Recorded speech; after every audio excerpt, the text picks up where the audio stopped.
আসসালামু আলাইকুম। আজকে মানে খুব ক্ষোভের জায়গা থেকে আপনাদের সাথে আসছি কথা বলার জন্য। আমার ক্ষোভটা হচ্ছে আজকে শুক্রবার, আমি জুম্মার নামাজ পড়তে আসছি। তার আগে বলে এটা কোনো কনটেন্ট না, এখানে কোনো স্ক্রিপ্ট লেখা নাই। আমার মনে যা আসবে আমি তাই বলবো। কথায় ভুলভ্রান্তি হতে পারে, আপনারা ক্ষমা সুন্দর দৃষ্টিতে দেখবেন, সবার কাছে আমার অনুরোধ। তখন ব্যাপারটা হচ্ছে আজকে জুম্মার নামাজ পড়তে আমি একটা মসজিদে আসছি। তো আসার আগে আমি আমার একটা বন্ধুকে ফোন দিয়ে আসছি যে, বন্ধু এই জায়গায় এখান থেকে আমরা নামাজ পড়ে দুজন আপনার একসাথে একটা জায়গায় যাবো নামাজ শেষে।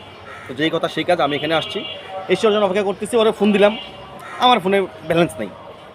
ব্যালেন্স নেই কেন? আমার তো জানা আছে ব্যালেন্স থাকার কথা, কারণ আমি এক সপ্তাহে আমি কিছুদিন আগে অনেকগুলো টাকা রিচার্জ করছি মিনিট প্যাক, তো মিনিট থাকার কথা।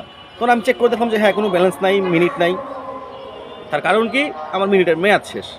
তো আজকে থেকে ঠিক এক সপ্তাহ আগে এরকম 1টা বাজে, দুপুর 1টা বাজে আমি রিচার্জ করছি। এটা কি আমার মনে আছে? আপনি মনে রাখেন? আমি তো রাখি না, আমার মনে নাই।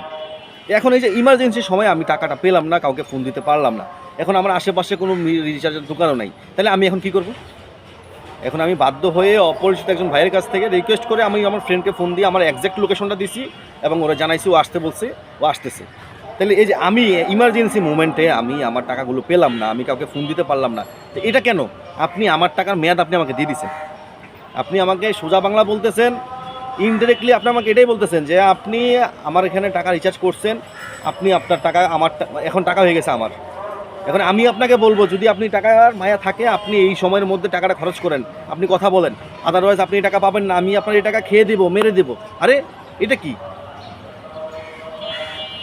এটা কি? আপনি আমার টাকা খেয়ে দেয়ার কে, মেরে দেয়ার কে?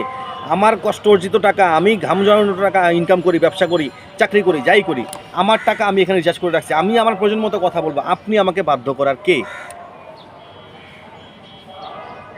আমার এই উত্তরটা কে দিবে? আমার এই প্রশ্নটা আমি কার কাছে করব? আপনাদের কাছে আমার এই প্রশ্নটা রইল যে আমাকে আমার টাকা আমি কোথায় খরচ করবো, কখন খরচ করবো, এটা আমার ইচ্ছা। আপনি আমাকে কেন বাধ্য করতেছেন যে আপনি মিনিট প্যাক ঢুকাইছেন মানে আপনি এই টাকা এত দিনের মধ্যে এত সময়ের মধ্যে খরচ করতে হবে, আদারওয়াইজ আপনি এই টাকা পাবেন না, আমি খেয়ে দেবো? ওয়াই? আজীব একটা দেশে আছি আমরা সবাই। শুধু আমার ক্ষেত্রে না, এটার জন্য আপনার জন্য পুরো বাংলাদেশের সবার জন্য একই নিয়ম, একই হচ্ছে। আচ্ছা, বর্তমান সময় একটা জিনিস দেখেন, প্রত্যেকটা বাসায় বিশেষ করে ওয়াইফাই থাকে এবং যার যার অফিসে ওয়াইফাই থাকে। তাহলে যেই মানুষটা বাসায় আসে সে ওয়াইফাইতেই মানে কাজ করতেছে, তার কাজ সারতেছে, প্রয়োজন মেটাচ্ছে। এবং প্রত্যেকটা লোক তার আত্মীয় স্বজনের সাথে কথা বলে, বাবা মা, ভাই বোন, স্ত্রী সন্তান, তো সবার সাথে কথা বললে বেশি কিন্তু ভিডিও কলে কথা বলা হয়, যেমন আমি বলে থাকি। যাদের আত্মীয় স্বজন দূরে থাকে ভিডিও কলে কথা বলে, সবার সাথে দেখে। তো এইটাই কিন্তু হচ্ছে সবার সাথে। তাইলে আপনি যে মিনিট যে রিচার্জ করছেন, আপনার মিনিট কিন্তু রয়েই যাচ্ছে। তাহলে এই মিনিটের মেয়াদ আপনি কেন দিচ্ছেন আমাকে? আমার মিনিট আমি রাখবো, এটা আমার ইচ্ছা, আপনি আমাকে কেন মেয়াদ দিচ্ছেন? আমার এই প্রশ্নটা আপনার কাছে রইলো। তাহলে এই যে আমি এক সপ্তাহ আগে মিনিট রিচার্জ করছি, আমার মিনিট 50% মিনিট রয়ে গেছে, তাহলে এই যে মিনিটের টাকাটা নিয়ে গেল, তাহলে এইরকম আমার আপনার থেকেই তো টাকা নিচ্ছে। তাহলে এতগুলো মানুষ বাংলাদেশে ফোন ইউজ করতেছে, সিম ইউজ করতেছে। আমি শুধু গ্রামীণের কথা বলতেছি না, আমি গ্রামীণ ইউজ করি তাই।